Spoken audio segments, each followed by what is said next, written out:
नमस्कार, Shriram time news मध्ये मी स्वप्नील परदेशी आपले पुन्हा एकदा स्वागत करतो। पाहूया गेल्या 24 तासातील ताज्या घडामोडी। आमदार फारुख शाह यांनी पत्रकार परिषद घेऊन वर्षभरातील विकास कामांची व शासनाकडे केलेल्या पाठपुराव्यांची दिली माहिती। कुरकई शिवारातील 12 एकर ऊस शॉर्ट सर्किटमुळे जळून खाक, शेतकऱ्यांचे लाखो रुपयांचे नुकसान। महाराष्ट्र प्रदेश काँग्रेस सेवा दलातर्फे गांधी पुतळा येथे दिल्ली येथील शेतकऱ्यांच्या आंदोलनाच्या समर्थनार्थ उपवास आंदोलन। राज्यपाल भगतसिंग कोश्यारी यांच्या धुळे जिल्हा दौऱ्यानिमित्त मालेगाव रोडवरील समर्थ वाग्देवता मंदिराची जिल्हा पोलीस अधीक्षकांनी केली पाहणी। जवाहर स्टेडियमची सुधारणा केल्यामुळे तालुका तालीम संघातर्फे सभापतींसह पदाधिकाऱ्यांचा सत्कार। आणि अखिल भारतीय समता परिषदेतर्फे गरीब गरजू दिव्यांग बांधवांना कपडे व भोजन वाटप। आता बातमीपत्र विस्ताराने। आपल्या आमदारकीच्या वर्षभरातील विकास कामांच्या शासनाकडे केलेल्या पाठपुराव्यांची पत्रकार परिषदेत माहिती देत आमदार फारुख शाह यांनी महानगरपालिकेवर हल्लाबोल केला। आपल्या आमदारकीच्या वर्षभरातील विकास कामांचा व शासनाकडे केलेल्या पाठपुराव्यांची माहिती देण्यासाठी धुळे शहरातील गुलमोहर विश्रामगृह येथे शहराचे आमदार फारुख शाह यांच्यातर्फे पत्रकार परिषदेचे आयोजन करण्यात आले होते। याबाबत माहिती देताना त्यांनी सांगितले की शहरातील जातीयवादी संपवणे हे माझे प्रमुख उद्दिष्ट असून आमदार झाल्यानंतर सर्वप्रथम झुलत्या पुलाच्या कामास प्राधान्य देऊन पाठपुरावा करून झुलत्या पुलाच्या कामास चालना दिली। ते काम पूर्णत्वास येत आहे। कदाचित माझ्याऐवजी दुसरा कोणी आमदार झाला असता तर झुलता पूलच झाला नसता। कोरोना काळात श्री भाऊसाहेब हिरे शासकीय वैद्यकीय महाविद्यालयात VDRL प्रयोगशाळा मंजूर केली। यामुळे असंख्य रुग्णांचा जीव वाचला। कोरोना काळात रुग्ण व शव वाहण्यासाठी वाहने मिळत नव्हती, म्हणून आमदार निधीतून 30 लाखांच्या 2 रुग्णवाहिका उपलब्ध करून दिल्या। धुळेकरांना सुमारे 20 लाख रुपयांचे मास्क व सॅनिटायझर वाटप केले।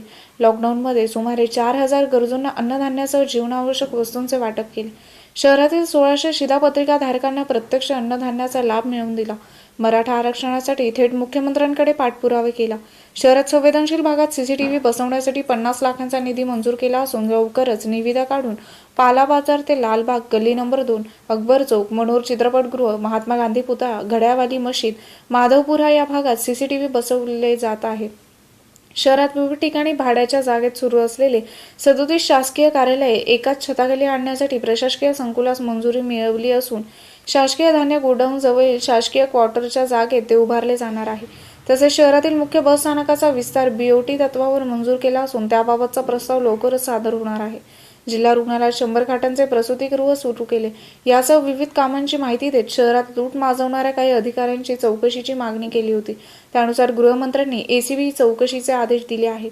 अवैध धंदे बंद करून गुंडगिरीमुक्त शहर करण्यास प्राधान्य देत असून आगामी काळात महापौर बसवून भाजपला धक्का देणार आहे, असा गौप्यस्फोटही त्यांनी केला। धंधे शुरू होते हैं उस वक्त भी हमारे पत्रकार बंधु आवाज उठाते हैं, हम तक ये बात पहुंचाते हैं और हम उन सब की बातों को लेकर हमसे जितना होता है सामाजिक बांधिलकी के लिए और हमारे शहर को बेकारी मुक्त करने के लिए हम लोग पूरा प्रयत्न करते हैं। आप लोगों ने आज तक हम लोगों का साथ दिया, विकास का साथ दिया, सच्चाई का साथ दिया। आगे भी आप सब लोगों का सहकार रहेगा, ऐसी मैं आप सब लोगों से अपेक्षा व्यक्त करता हूँ। आपने देखा होगा कि जैसे ही मैं आमदार बन के चुनकर आया उस वक्त शहर का जो माहौल है, शहर का जो वातावरण है बहुत खराब था। कुछ जातिवाद लोगों ने ये बात फैलाई कि जो आमदार है MIM का आमदार है, जिसके आने के बाद शहर में फसादात होंगे और ये दूसरे समाज के लोगों की तरफ ध्यान नहीं देगा, ऐसी अफवाहें उन्होंने फैलाई थी। उस वक्त मैं रात भर सोचता रहा कि जो ईश्वर ने, जो भगवान ने, जो अल्लाह ने मुझ पे बड़ी जिम्मेदारी दी है, मैं उसको किस तरह से अच्छी तरह से निभा सकूं। ऐसी बात को लेकर मैं रात भर सोचता रहा। फिर हमने योजना बनाई कि हमको किस तरह से विकास काम करना है। आप लोगों ने देखा होगा कि पहले जो भी आमदार आए उन्होंने भी काम की है, लेकिन जो सबसे बड़ा काम, जो मेरा सबसे बड़ा विजन है वो ये है कि मैं मेरे शहर से जो जातिवाद है उसको खत्म करना चाहता हूँ। इसी बात को लेकर मैंने दूसरे ही दिन जो झुलता पुल के ऊपर भगवान शंकर की मूर्ति स्थापित हुई है उसको कुछ राजकीय लोगों का कड़ा विरोध था और वो ये चाहते थे कि ये काम ना हो और वो मूर्ति को वहाँ से हटाया जाए। मैंने दूसरे दिन से अपना काम शुरू किया। सबसे पहले मैंने शहर में जो हमारे महापुरुषों के पुतले हैं वहाँ जाकर उनको वंदना की, उनको पुष्पहार किया, अर्पण किया और उसके बाद मैंने अपने काम की शुरुआत की। मैंने महानगर पालिका कमिश्नर को बुलाया और जो सार्वजनिक बांधकाम के जो कार्यकारी अभियंता और जो डेप्यूटी इंजीनियर इन सबको बुलाकर इनको वार्निंग दी कि अगर तुमने भगवान शंकर की मूर्ति को हाथ लगाया या तुमने सोचा उसको उठाने का, उसको हटाने का, तो सबसे पहले मैं अपने समर्थकों के साथ रास्ते पर उतरूंगा और उसकी पूरी जिम्मेदारी तुम लोगों पर होगी। उनको ये चेतावनी देने के बाद उन्होंने बहुत सोच समझ कर एक काम लिया और मैं आप लोगों को ये बताना चाहता हूँ कि जो मैं आमदार बन के आया उसके बाद में अगर ऊपर वाला ना करे ऐसा कोई दूसरा आमदार रहता तो जरूर वो झुलता पुल का जो काम है वो बंद करवा देता था। ऑलरेडी वो काम बंद ही पड़ा हुआ था, लेकिन मैंने सोचा कि वो शहर का एक अच्छा काम है, विकास काम में हमको अड़थड़ा नहीं डालना चाहिए, विकास काम में हमको पूरी मदद करना चाहिए। इसके लिए मैंने वो जो काम रुका हुआ था उसको चालना दी, शासन तरफ से पाठ पुरावा करके वो काम को सुनिश्चित किया और मैं आप लोगों को ये बताते हुए खुशी महसूस करता हूँ कि अगले 1.5 महीने के अंदर हम झूलते पुल का लोकार्पण हमारे शहर वासियों के लिए करेंगे।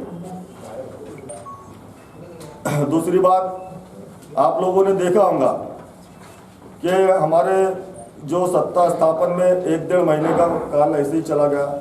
उसके बाद सीए और एनआरसी का मामला आया। उसके बाद में जो हमारा मार्च का अधिवेशन था बजट का, उस वक्त हमने जैसे बाहर देशों में ये कोरोना बीमारी की लागन शुरू हो गई थी, हमने ये सोचा कि अगर भगवान ना करे ये हमारे देश में भी आती है तो हम लोगों को इसकी उपाय योजना पहले से ही करना चाहिए।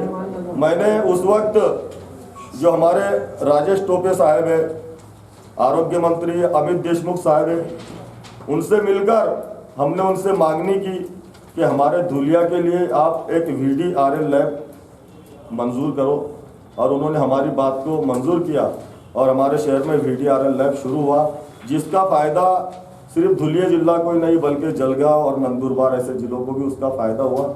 जो हमारा टेस्टिंग के लिए बाहर जाना पड़ता था, लेकिन हमारे यहाँ पर वो टेस्टिंग शुरू होना हुई। उसके बाद कोरोना की लागत शुरू हुई। हमने इतर आमदारों से हटकर पूरी तरह से मैं समझता हूँ कि हमने, मेरे भाइयों ने 150 टन अनाज गरीबों में बांटा और सिर्फ ऐसा ही नहीं कि अक़लियती इलाके में, माइनॉरिटी इलाके में या अल्पसंख्यक इलाके में, पूरे शहर में जहाँ भी गरीब बस्तियाँ है वहाँ जा जाकर हमने अनाज बांटा। और मैं रोज़ाना सुबह मेरी कार में अनाज के खाने के पैकेट लेकर, पानी की बोतलें लेकर निकला करता था और पूरे हाईवे पर जो भी मुसाफिर चलते थे या जो गरीब भिखारी बैठा करते थे जिनको खाने और पानी के लिए बहुत परेशानी होती थी, उन सब तक हमने खाना पहुंचाया, पानी पहुंचाया।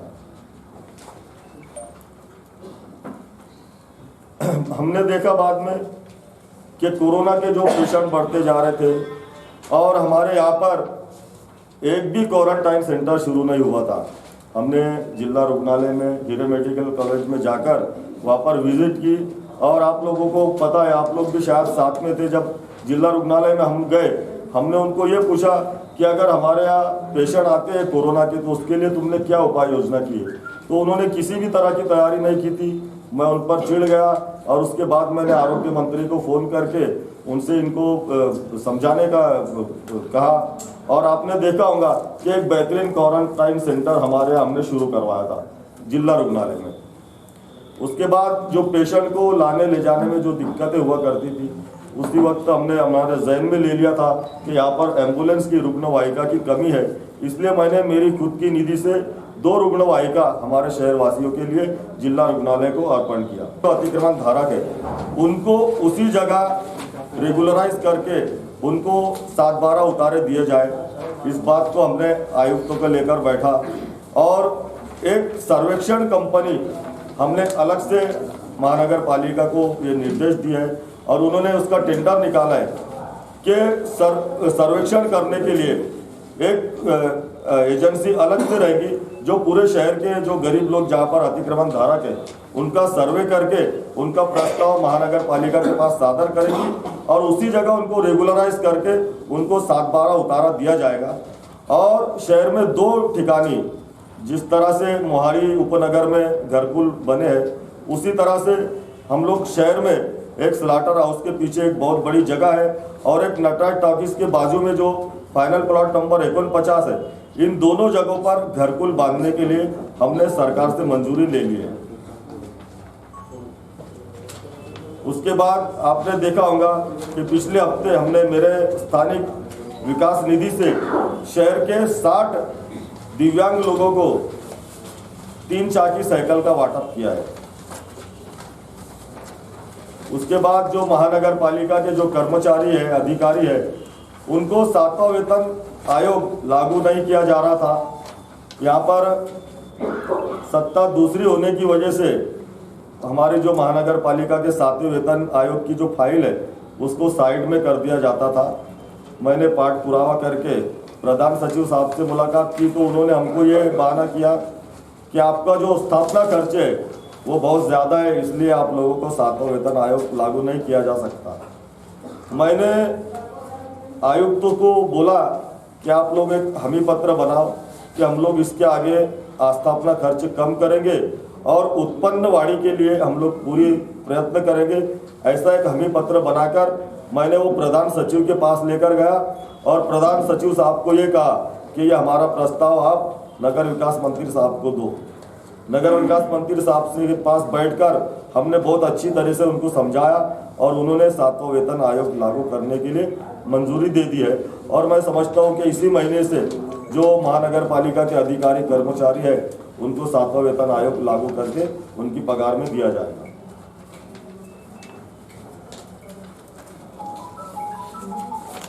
उसके बाद जो पावर लूम का एक मामला था कि पावर लूम को जो 3 रुपये प्रति यूनिट का दर लिया जाता था, हमारे पावर लूम एसोसिएशन के लोग हमारे पास आए, उन्होंने हमसे कहा, हमने अजित दादा पवार साहब से और ऊर्जा मंत्री नितिन राउत साहब से चर्चा की और उनको सब समझाया और उन्होंने 75 पैसे प्रति यूनिट का दर कम करके 2.25 रुपये प्रति यूनिट का दर फिक्स किया है।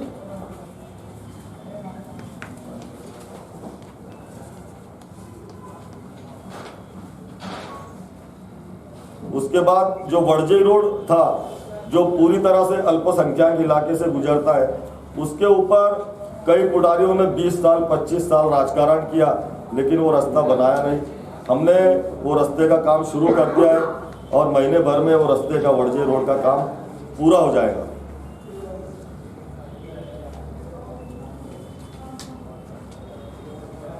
उसके बाद सभी जो हमारे शहर के जो कब्रस्तान थे, कब्रस्तान में हमने LED लाइट लगाए हैं MSD की तरफ से, जहाँ पर पोल नहीं थे 20-20 पोल हमने तीनों कब्रस्तान में लगाए हैं, लाइट की व्यवस्था की है। हमारे चुन के आने के बाद शहर में बहुत बड़े बड़े खड्डे थे, आपने देखा होगा। ये जो हमारे रेस्ट हाउस के सामने का भी जो रास्ता है इस पर भी बहुत सारे खड्डे थे, हमने इसको पूरा खड्डा मुक्त किया। यहाँ से लेकर तो दशहरा मैदान तक का ये रोड आप लोग देख लीजिए, अभी भी बेहतरीन तरीके से उसका काम हो चुका है। उसके बाद जो प्रकाश टॉकीज का रोड है हाईवे तक, वो रोड हमने उसका रिपेयर दुरुस्ती का काम किया।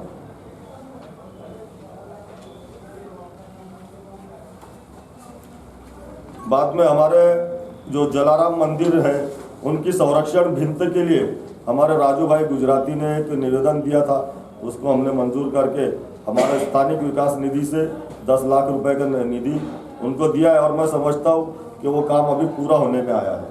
शिरपूर तालुक्यातील कुरखळी शिवारातील 12 एकर ऊस शॉर्ट सर्किटमुळे जळून खाक होऊन शेतकऱ्यांचे लाखो रुपयांचे नुकसान झाल्याची घटना शुक्रवारी दुपारी 2 वाजेच्या सुमारास घडली। शिरपूर तालुक्यातील कुरखई शिवारातील 12 एकर ऊस शॉर्ट सर्किटमुळे जळून खाक झाल्याची घटना शुक्रवारी दुपारी 2 वाजेच्या सुमारास घडली। यामुळे शेतकऱ्यांचे लाखो रुपयांचे नुकसान झाले आहे। याबाबत अधिक माहिती अशी की कुरखई येथील अनिल तुळशीराम मोरे, गणपत शंकर मोरे, सुभाष शंकर मोरे, थॉमस अंबालाल राजपूत यांच्या मालकीच्या 12 एकर शेतीत ऊसाची लागवड केलेली आहे। शुक्रवारी दुपारी 2 वाजेच्या सुमारास शेताच्या बांधावरील विद्युत रोहित्राच्या शॉर्ट सर्किटमुळे ठिणगी पडल्याने ऊसाला अचानक आग लागली। हवेमुळे आगीने रौद्ररूप धारण केले। शेतात आग लागल्याचे समजताच कुरखई गावातून 15 ते 20 युवक व शेतकऱ्यांनी आग विझवण्यासाठी शेताकडे धाव घेतली। शेतकरी व शेतात काम करणाऱ्या मजुरांनी आग विझवण्याचा प्रयत्न केला। या आगीत जवळपास 400 टन ऊस जळून खाक झाला। यामुळे अंदाजे 10 लाख रुपयांचे नुकसान झाले आहे।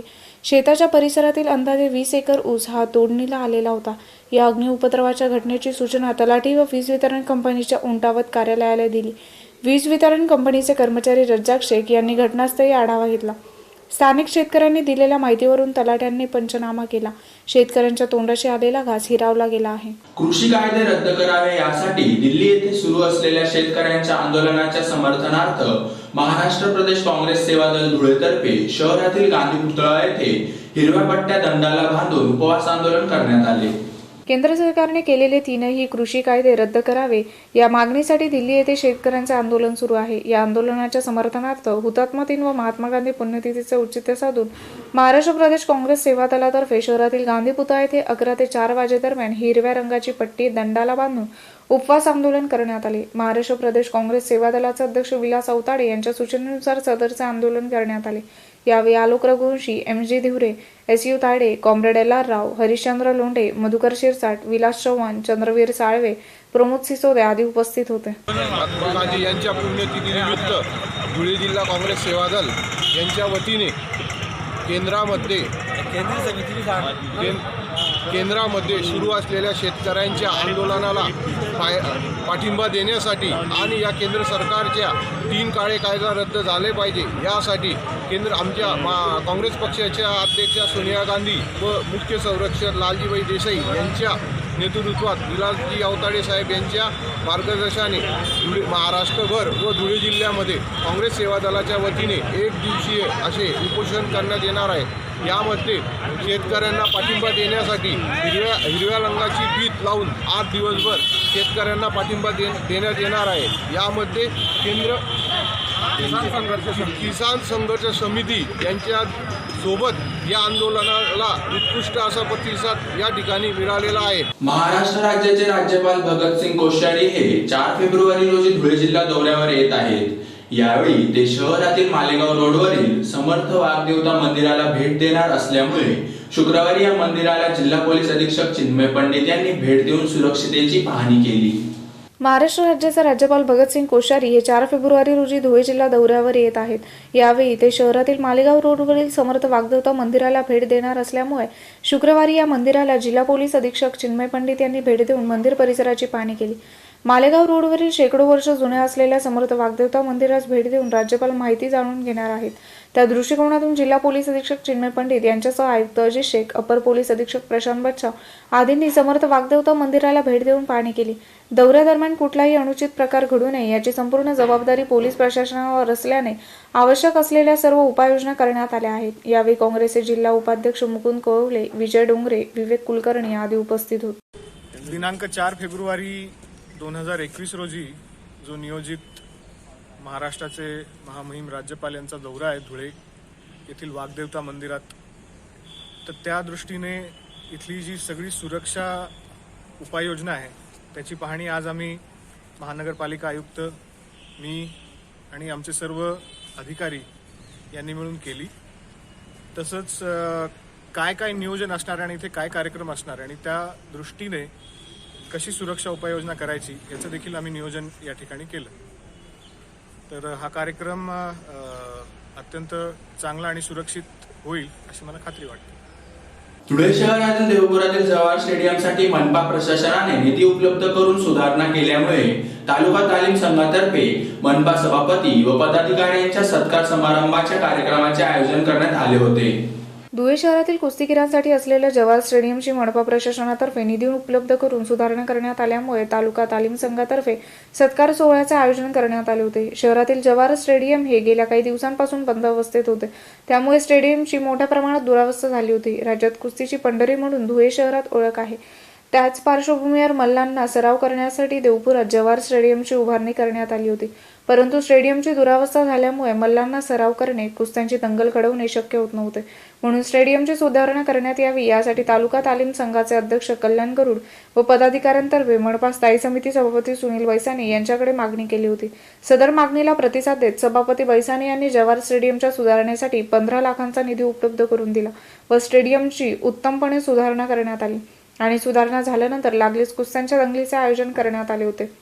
म्हणून तालुका तालीम संघातर्फे सभापती सुनील बैसानी यांच्या सत्कार सोहळ्याचे आयोजन करण्यात आले होते। यावेळी उपस्थित मान्यवरांचा सत्कार करण्यात आला। याप्रसंगी धुळे जिल्हा तालीम संघाचे अध्यक्ष राजवर्धन कदमबांडे, कल्याण गरुड, नगरसेवक नागसेन बोरसे, प्रतिभा चौधरी, प्रदीप पानपाटील, सचिन कराड, उमेश चौधरी आदी उपस्थित होते।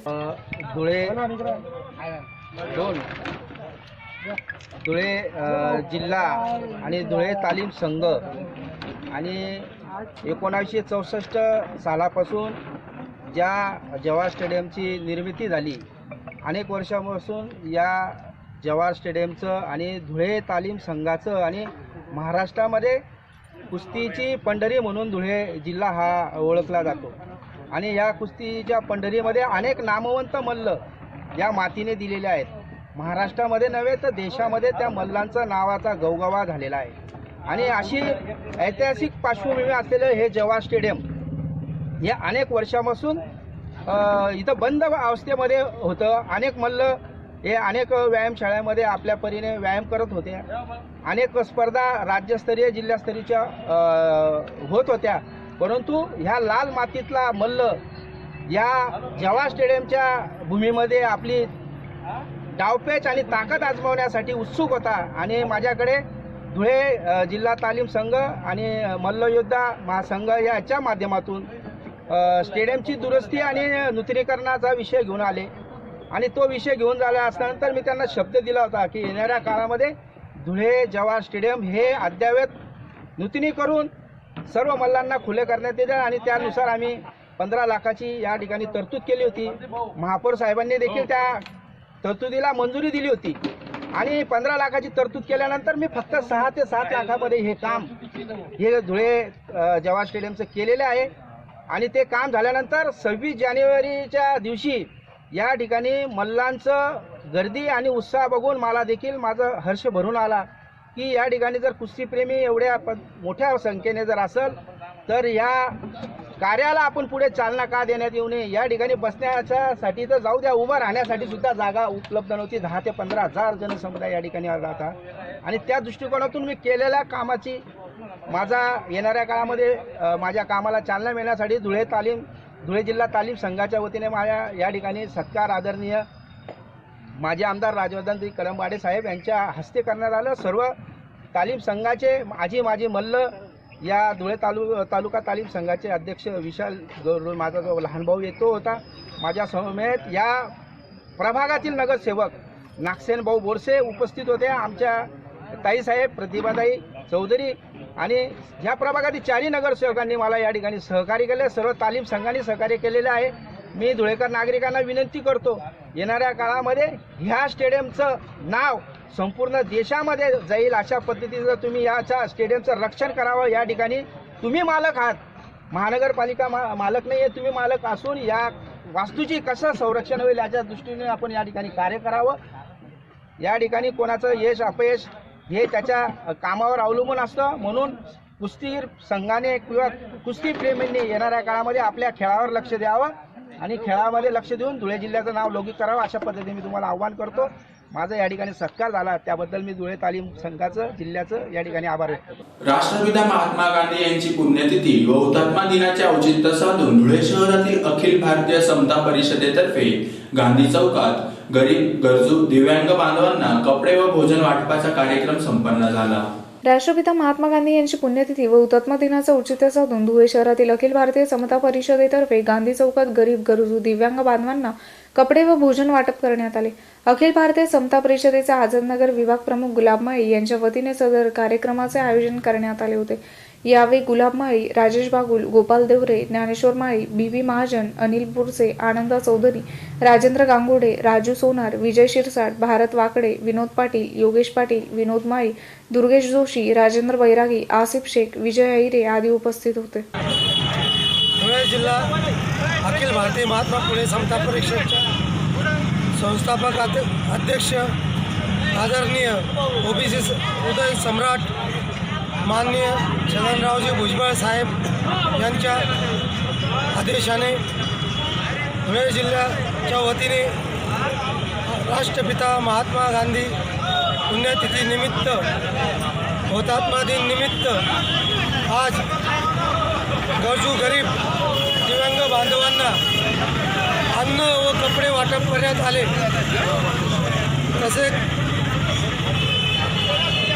प्रमुख पाहुणे म्हणून जिल्हा अध्यक्ष माननीय आबासो राजेश बागुल, माननीय महानगर प्रमुख गोपाल भाऊ देवरे, प्राचार्य बी महाजन सर, प्राचार्य अनिल बोरसे, प्राचार्य अण्णा माळी सर उपस्थित होते व आज धुळे शहर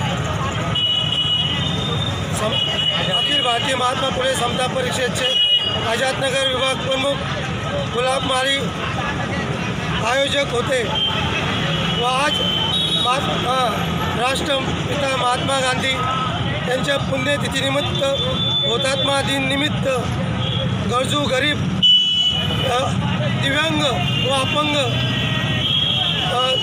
बांधवांना कपडे अन्न वाटप करण्यात आले व आज आझादनगर विभागाचे पदाधिकारी उपस्थित होते व महाळी महासंघाचे पदाधिकारी उपस्थित होते. पुन्हा एकदा पाहूया ठळक घडामोडी. आमदार फारुख शाह यांनी पत्रकार परिषद घेऊन वर्षभरातील विकास कामांची व शासनाकडे केलेल्या पाठपुराव्यांची दिली माहिती. कुरकई शिवारातील 12 एकर ऊस शॉर्ट सर्किटमुळे जळून खाक, शेतकऱ्यांचे लाखो रुपयांचे नुकसान. महाराष्ट्र प्रदेश काँग्रेस सेवा दलातर्फे गांधी पुतळा येथे दिल्ली येथील शेतकऱ्यांच्या आंदोलनाच्या समर्थनार्थ उपवास आंदोलन. राज्यपाल भगतसिंग कोश्यारी यांच्या धुळे जिल्हा दौऱ्यानिमित्त मालेगाव रोडवरील समर्थ वाग्देवता मंदिराची जिल्हा पोलीस अधीक्षकांनी केली पाहणी. जवाहर स्टेडियमची सुधारणा केल्यामुळे तालुका तालीम संघातर्फे सभापतींसह पदाधिकाऱ्यांचा सत्कार. आणि अखिल भारतीय समता परिषदेतर्फे गरीब गरजू दिव्यांग बांधवांना कपडे व भोजन वाटप. याचबरोबर श्रीराम टाइम न्यूजचे बातमीपत्र संपले. दिवसभरातील ताज्या घडामोडींसाठी पाहत राहा श्रीराम टाइम न्यूज. भेटूया पुढील प्रसारणात. तोपर्यंत नमस्कार.